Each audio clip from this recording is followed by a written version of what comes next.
예루살렘 교회의 대표인 베드로와 요한이 최고의회 사내들인 공의회에 잡혀갔습니다. 죄명인 즉슨 예수 안에 있는 죽은 자의 부활이 있다고 백성을 가르치고 전한 것입니다. 교회가 세상 권력자들의 저항과 박해를 받기 시작했습니다. 놀랍게도 남아있는 교우들은 이 참담한 상황을 마주하면서 흔들리지 않았습니다. 박해가 시작됐고 베드로와 요한이 잡혀갔지만 성도들은 여전히 굳건한 믿음으로 부활신앙을 지켰습니다. 교우들은 한마음으로 교회에 모여 지도자들을 위해 밤새도록 기도했습니다. 아침에 일어나 보니 베드로와 요한이 풀려났습니다. 할렐루야. 너무나 아름다운 모습입니다. 성도가 합심하여서 기도를 하니 하나님께서 응답하셨습니다. 기도하는 교회는 패하지 않습니다. 무사히 풀려나온 베드로와 요한은 교우들에게 대제사장과 장로들이 자신들에게 한 말들을 알려주었습니다. 성도들은 그 이야기를 듣고 이 박해의 상황이 쉽게 지나지 않으리라는 것을 감지했습니다. 그래서 성도들의 얼굴에 다시 심각함이 드러났습니다. 무엇을 먼저 해야 할까요? 대책을 세워야겠죠. 어떻게 이 박해의 위기를 모면할 수 있을까? 복음을 전하는 수위를 어떻게 조절해야 할까? 성도들을 어떻게 지킬 것인가? 이 위기의 때를 어떻게 극복할 수 있을까? 그런데 예루살렘 성도들은 근심을 거두고 다 같이 하나님께 소리 높여 기도합니다. 좀 긴데요. 이 기도를 우리가 합심하여 이 시간 고백하길 원합니다. 함께 이 기도를 천천히 고백해 보겠습니다. 하늘과 땅과 바다와 그 안에 있는 모든 것을 지으신 주님, 주님께서는 주님의 종인 우리의 조상 다윗의 입을 빌어서 성령으로 이렇게 말씀하셨습니다. 어찌하여 이방 민족이 날뛰며 뭇 백성이 헛된 일을 꾀하였는가? 세상 임금들이 들고 일어나고 통치자들이 함께 모여서 주님과 그의 메시아에게 대적하였다. 사실 헤롯과 본디오 빌라도가 이방 사람들과 이스라엘 백성과 한패가 되어 이 성에 모여서 주님께서 기름 부으신 거룩한 종 예수를 대적하여 주님의 권능과 뜻으로 미리 정하여 두신 일들을 모두 행하였습니다. 주님, 이제 그들의 위협함을 내려다보시고 주님의 종들이 참으로 담대하게 주님의 말씀을 말할 수 있게 해주십시오. 그리고 주님께서 능력의 손을 뻗치시어 병을 낫게 해주시고 주님의 거룩한 종 예수의 이름으로 표징과 놀라운 일들이 일어나게 해주십시오. 아멘. 예루살렘 교인들은 창조주 하나님의 능력과 섭리를 굳게 믿는 믿음으로 기도했습니다. 역사의 주관자가 하나님이심을 믿고 기도했습니다. 지금까지 된 것도 하나님의 능력과 뜻에 의한 것이고 앞으로도 하나님께서 능력으로 역사하실 것을 믿고 기도했습니다.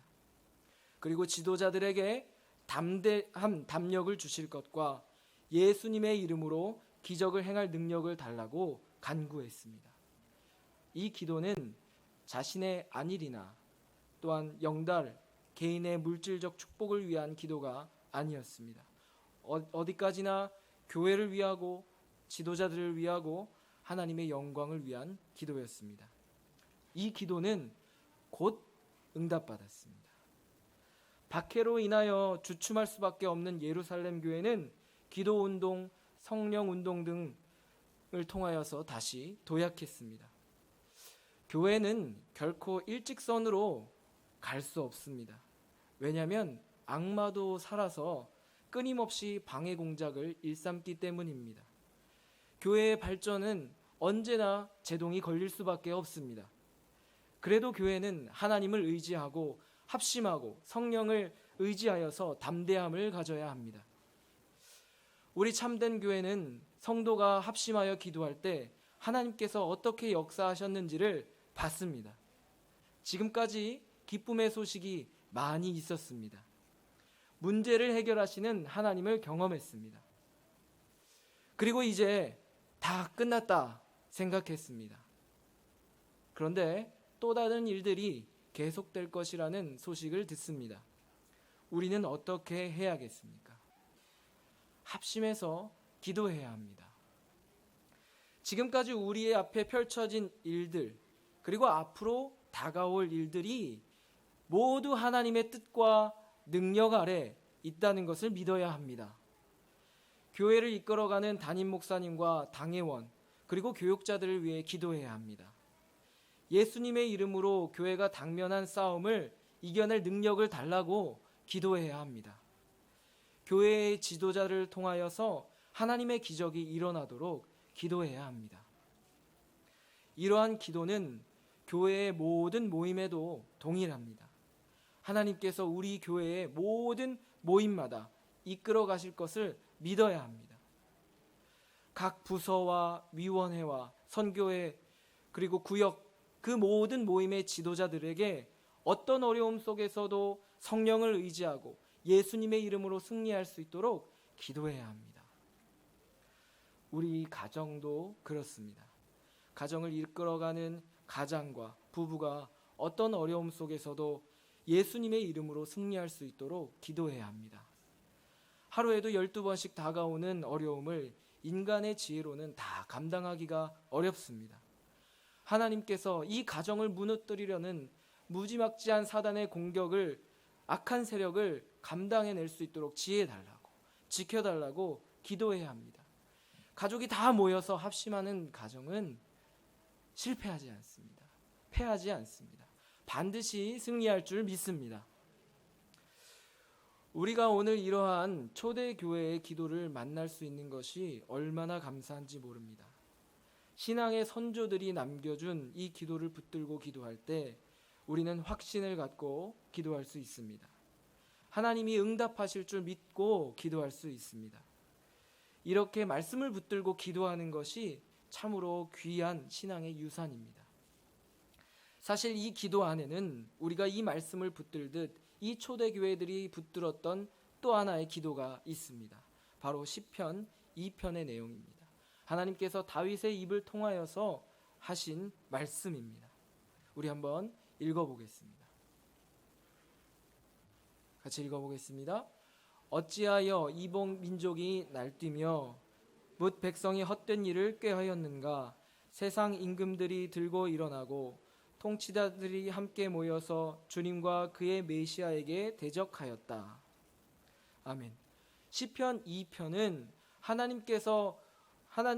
왜 하나님 앞에서 이 세상이 소란을 일으키고 또 통치자들이 모여서 반역과 음모를 꾀하는지 묻습니다. 한번 이스라엘이 어디에 있는지 생각해 보시기 바랍니다. 아래로는 이집트가 있고 위에는 아수르, 바벨론, 페르시아, 알렉산드리아, 로마가 있었습니다. 전쟁이 끊이지 않는 그 길목에 이스라엘이 있었습니다. 폭력을 좋아하고 전쟁을 일삼는 이 세상 나라들 사이에 이스라엘이 있었습니다. 전쟁을 하지 않고 싶어도 전쟁을 할 수밖에 없습니다. 평화와 정의를 말할 수 없는 그러한 여건입니다. 역설적이게도 그러한 세상 속에서 이스라엘은 하나님의 주권, 통치가 나타나는 그런 표징이었습니다. 하나님께서 시편 2편에 그가 기름 부으신 왕, 곧 메시아를 통해 통치하실 것이라고 하십니다. 사람들은 이 메시아를 하나님의 아들이라 부르며 환호할 것이라 말씀하십니다. 우리 시편 2편 7절 12절 말씀을 한번 같이 읽어보겠습니다. 함께 읽겠습니다. 내가 여호와의 명령을 전하노라. 여호와께서 내게 이르시되 너는 내 아들이라. 오늘 내가 너를 낳았도다. 12절입니다. 그의 아들에게 입맞추라. 그렇지 아니하면 진노하심으로 너희가 길에서 망하리니 그의 진노가 급하심이라. 여호와께 피하는 모든 사람은 다 복이 있도다. 아멘. 바로 이 하나님의 아들에게 하나님은 그의 유산으로 약속된 땅뿐만 아니라 세상 모든 나라를 주실 것이라고 이 시편은 선포하고 있습니다. 시편 8절은 또 이런 말씀이 있습니다. 제가 읽어보겠습니다. 내게 구하라.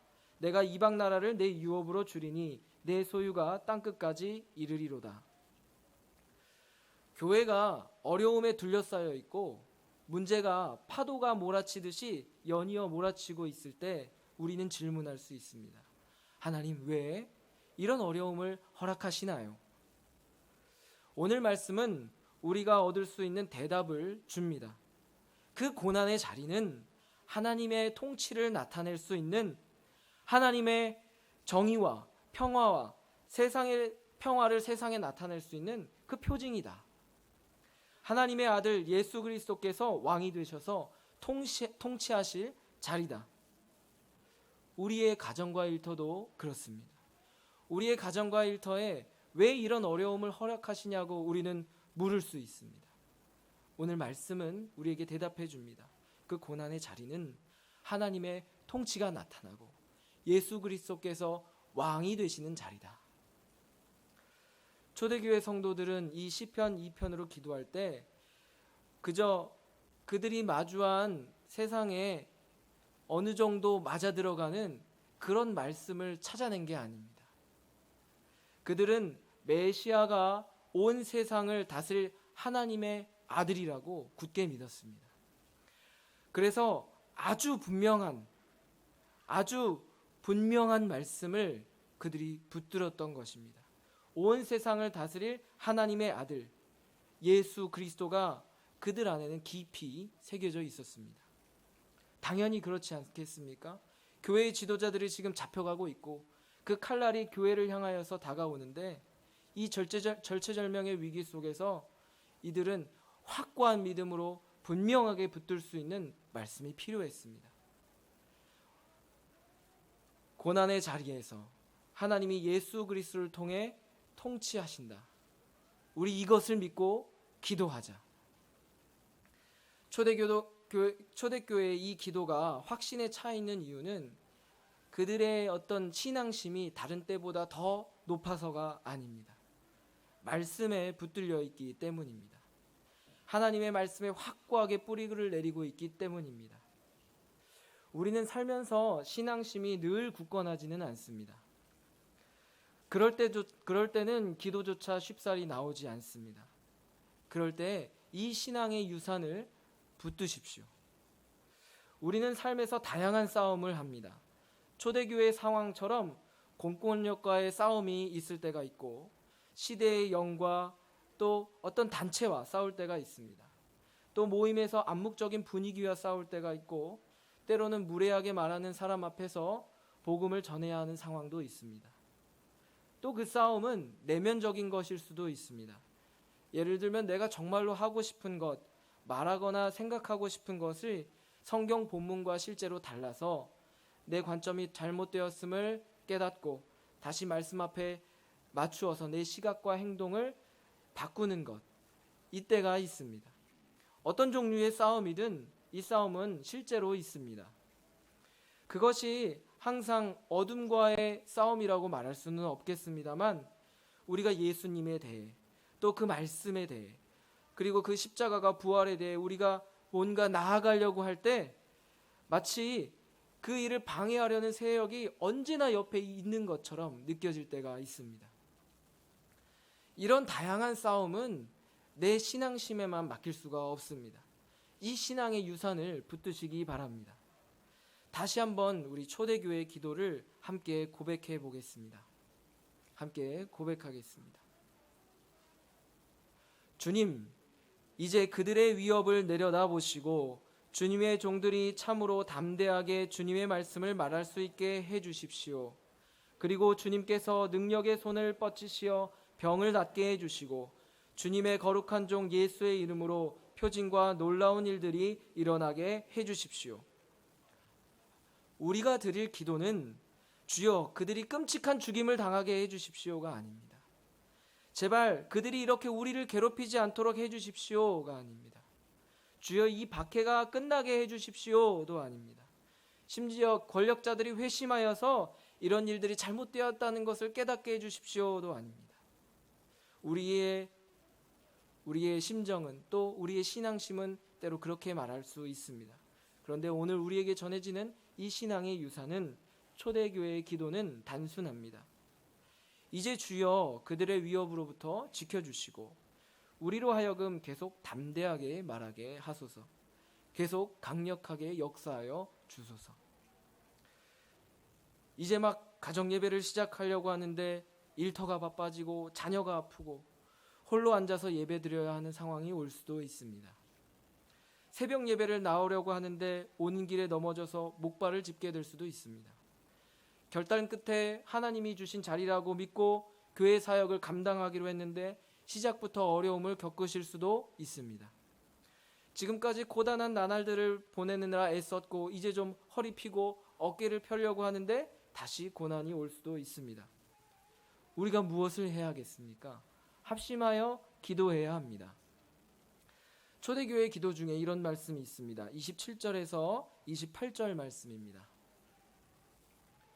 헤롯과 본디오 빌라도가 이방 사람들과 이스라엘 백성과 한패가 되어 이 서양에 모여서 주님께서 기름 부으신 거룩한 종 예수를 대적하여 주님의 권능과 뜻으로 미리 정하여 두신 이 일들을 모두 행하였습니다. 이게 무슨 말씀입니까? 예수 그리스도를 십자가에 못 박게 하신 일이 하나님의 뜻이란 것입니다. 끔찍하게 보이는 일조차 하나님 뜻 아래에 있다는 것입니다. 하나님의 능력과 뜻은 통치자의 악함까지도 포함하고 있습니다. 하나님은 인간의 패악을 통해서도 하나님의 찬양으로, 하나님을 향한 찬양으로 바꾸시는 그런 분입니다. 전혀 소망이 없는 곳에 예수 그리스도의 이름으로 구원을 일으키시는 분이 하나님이십니다. 한 성도님의 이야기를 나누려 합니다. 이 성도님은 가정과 사업의 위기가 동시에 찾아왔습니다.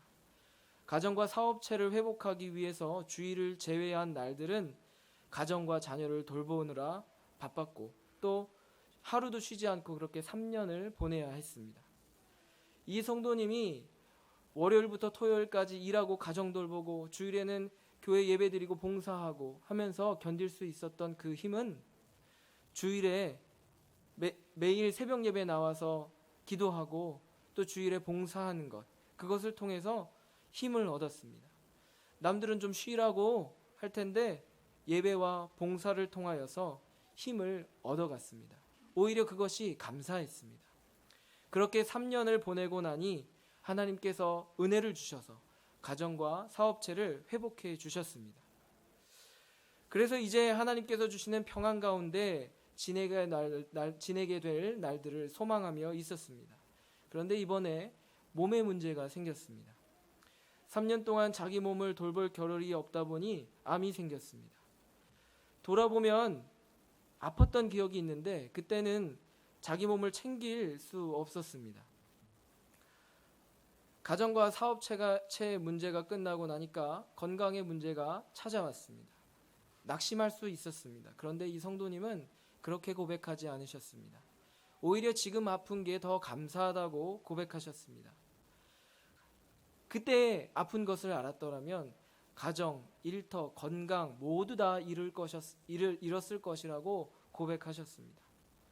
그리고 지금까지 삶을 돌아보신 하나님께서 앞으로 이 건강도 돌보실 것이라 확신하셨습니다.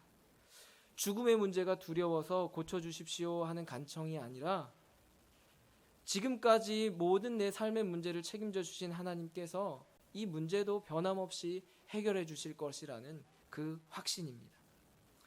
아무래도 몸은 힘들어졌습니다. 사모하던 새벽 예배도 나오기 어려워졌습니다. 그래서 대신한 것은 매일 가정에서 예배드리고 또 일터에서 홀로 예배드리고 그렇게 신앙을 계속 지켜나갔습니다. 교우들이 걱정이 돼서 전화를 하면은 오히려 그분들의 삶을 격려하고 또 도움이 되는 이야기를 해주십니다. 어디서 이런 힘이 나올까요? 하나님의 능력을 힘입어서 승리하고 계신 것이죠. 이 자리에 계신 성도님들도 이렇게 살고 계시는 줄 압니다. 혹시 기도할 힘을 잃으셨습니까? 그러면 이 기도를 붙들어 보십시오. 함께 고백해 보겠습니다. 한 번 더 고백해 보겠습니다. 주님, 이제 그들의 위협을 내려다보시고 주님의 종들이 참으로 담대하게 주님의 말씀을 말할 수 있게 해주십시오. 그리고 주님께서 능력의 손을 뻗치시어 병을 낫게 해주시고 주님의 거룩한 종 예수의 이름으로 표징과 놀라운 일들이 일어나게 해주십시오. 기도하겠습니다.